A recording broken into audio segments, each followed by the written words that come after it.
Hi, hello po. Magandang araw po sa inyong lahat. Nandito naman tayo sa kusina ni Chong.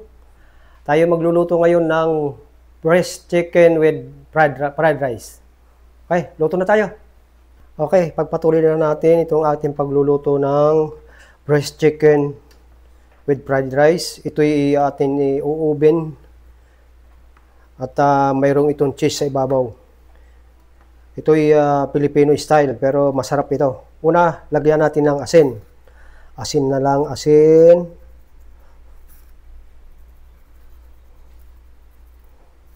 Asin.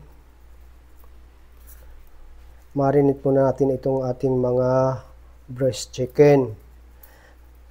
Tapos, lagyan natin ng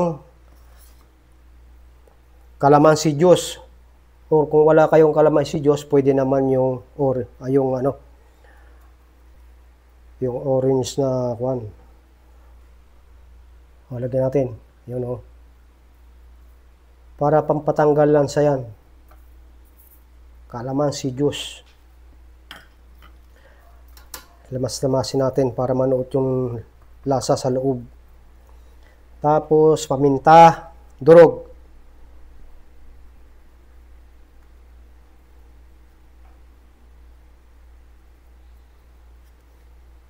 Yan.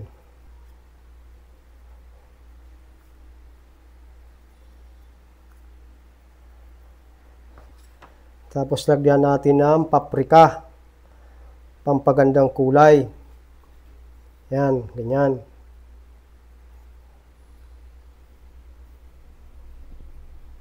Breast chicken with cheese. Sa ibabaw. Atin itong i-oven. Tapos, ating masahe bago baliktarin natin. Para sa kabila naman malagyan natin ng timpla. Asin.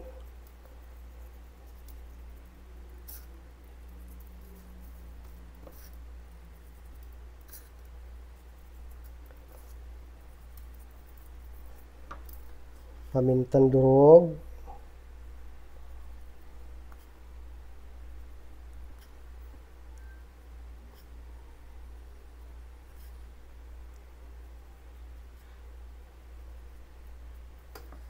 Paprika.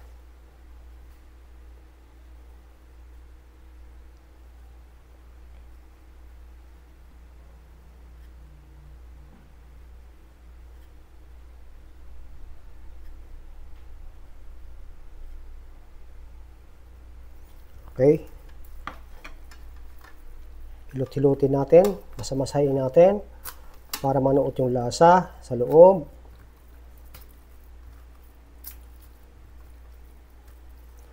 Tapos atin ito i-marinate kahit na mga 15 minutes lang para manuot talaga yung lasa.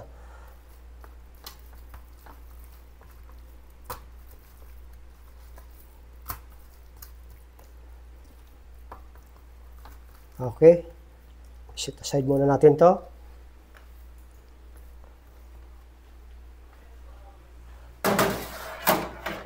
Tapos habang tayo nag-aantay ng 15 minutos, maggagawa tayo ng sauce para itatapping natin sa ibabaw ng ating chicken bago natin ilagay yung cheese.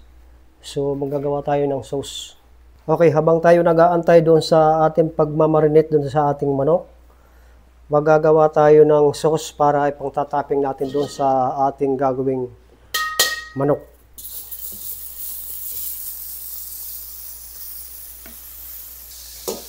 Lagyan ng konting bawang.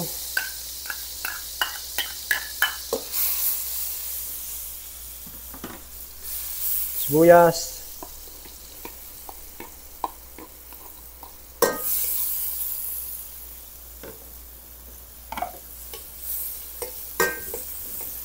Okay. Lagyan natin ng konting water. Tapos, lagay natin ito na ating ketchup.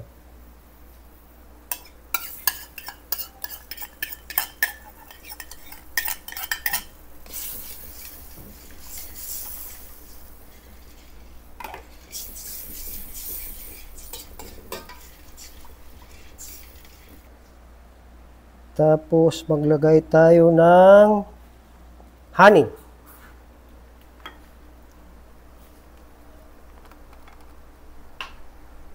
Honey. Yan, mga 1 teaspoon lang, table teaspoon. Yan.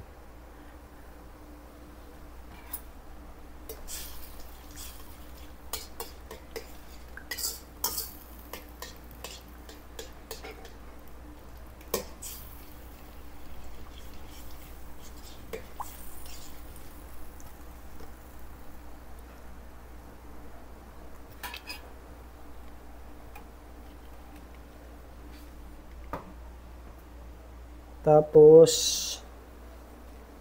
mag-add tayo ng mustard. Mga isang patak, mga isang tablespoon. Uy, doon. Okay na yun.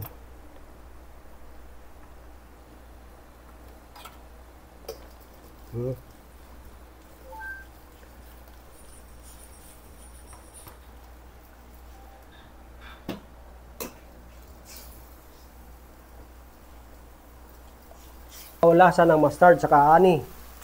Lagyan ng pamintang konti.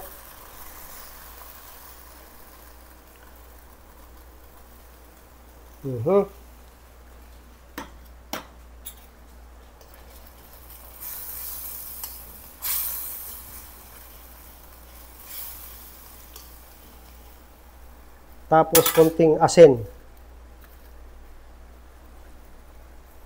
Okay na.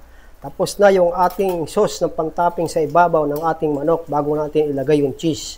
Bago natin i-bake.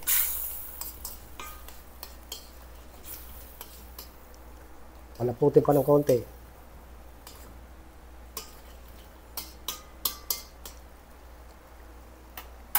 Okay po, nandito na yung ating manok. Atin ito ipapry ng para maging golden brown. Okay, maglagay tayo ng konting mantika. Mainit na. Lagyan na natin itong manok. Dalawa. Yan.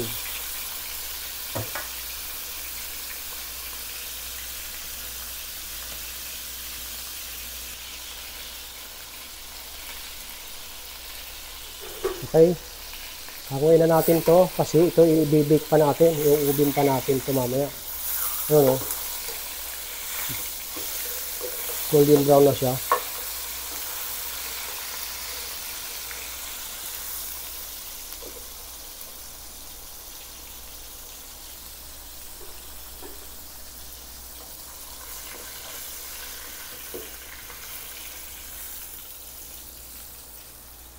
Yan.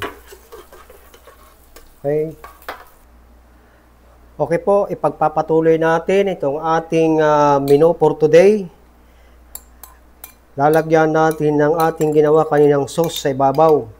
Itong ating breast chicken. Yan o, bago lalagyan natin ng cheese sa ibabaw.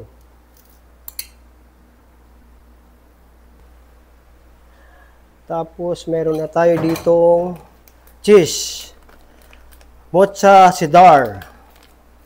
Itong ating cheese na ito. Lagyan natin sa ibabaw. With shrimps and ham. With vegetable. Oh, kadami. Kasarap nito. Para kang kumain sa 5-star hotel. Atin ngayon ito i-oven ng mga 10 minutos. Okay. Sindihan na si oven. Okay na yan, cheese. Okay, pagpatuloy na natin. Pasok na natin sa oven itong ating linulutong manok. Ito na po siya. Papasok na natin. Dito sa pangalawa. Yan. Okay. Gawin mga lang to, mga 10 minutos. Pero titingnan lang natin para masigurado natin. Okay? Okay, for the meantime, tayo habang hinaantay natin yan, ihanda natin yung ating fried rice. Okay? Okay, pagpatuloy po natin itong ating ginagawang pagluluto. Ngayon naman ay sinangag po na kanin yung ating gagawin. Fried rice. Maglagay tayo rito ng star margarine. Tapos tagyan lang natin ng kaunting bawang at saka sibuyas. Pagsabayan na natin yan. Soy sauce, mga 2 tubel to, 2 kutsara. Okay, golden brown na yung bawang. Hulog na natin yung ating hipon. Isutin na natin yung ating hipon. I-marinate natin ng kunting asin at saka paminta, kunting kalamansi juice. Tapos sunod na natin yung ham. Ayan, pagsamahin na natin yan.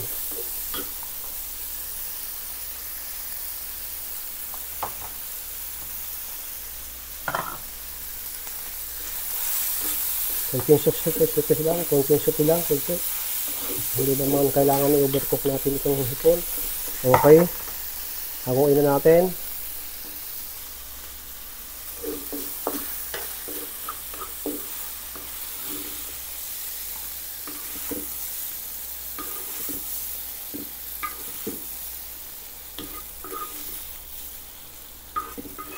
Bago na natin isasama mamaya pag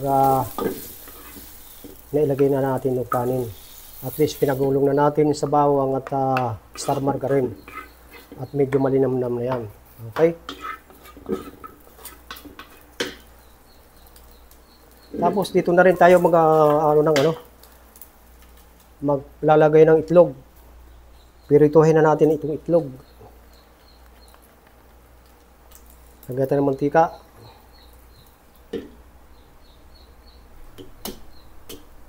Maglagay na tayo ng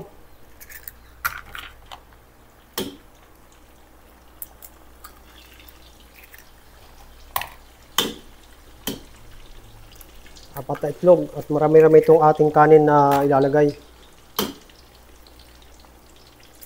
Okay.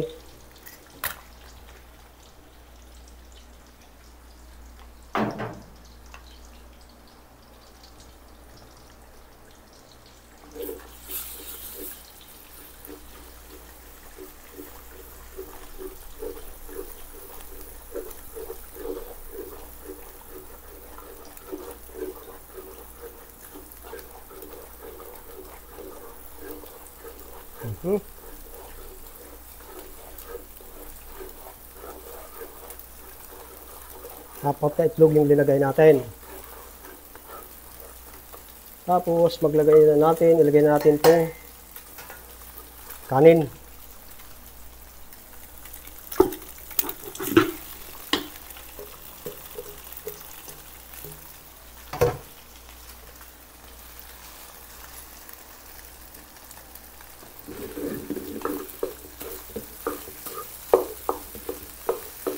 Okay na?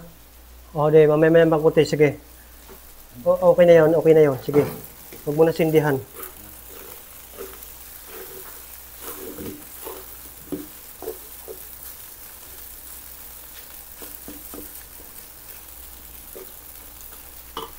Ilagay na natin itong ating mga iba pang sangkap sa pagsasangag natin na masarap. Vegetable.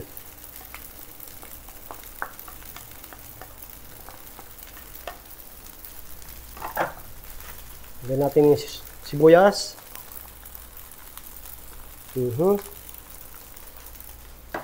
Tapos ilagay na natin itong hipon at saka yung ating ham.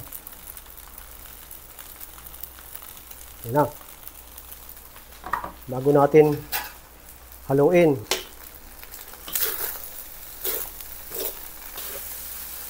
Okay.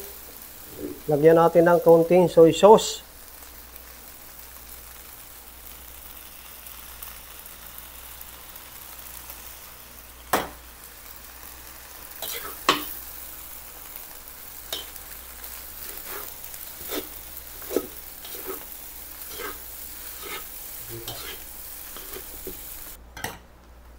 Okay. Okay, halo-halo.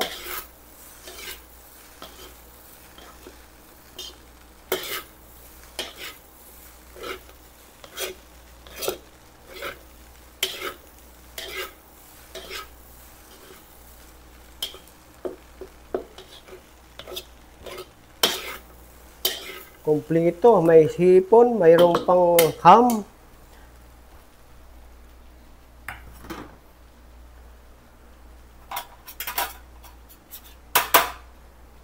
Tikman natin kung ayos na ang lasa nito ang ating ginagawang fried rice. Ito na po yung ating finished product ng ating baked breast chicken with fried rice. Subukan po ninyo mga kabarangay, mga kababayan. Kung nakarating po kayo dito sa dulo ng aking video ito at kung nagustuhan po ninyo yung aking menu for today, sana naman paki-follow niyo ako at paki-share para marami naman makapanood. Maraming salamat sa inyo at doon sa mga followers ko, maraming salamat. Thank you po. Thank you. At gusto ko tikman itong aking ginawang luto.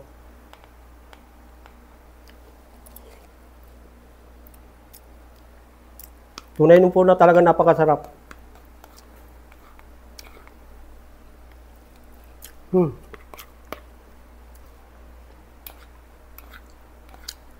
Ang sarap. Okay po. Salamat marami sa inyo.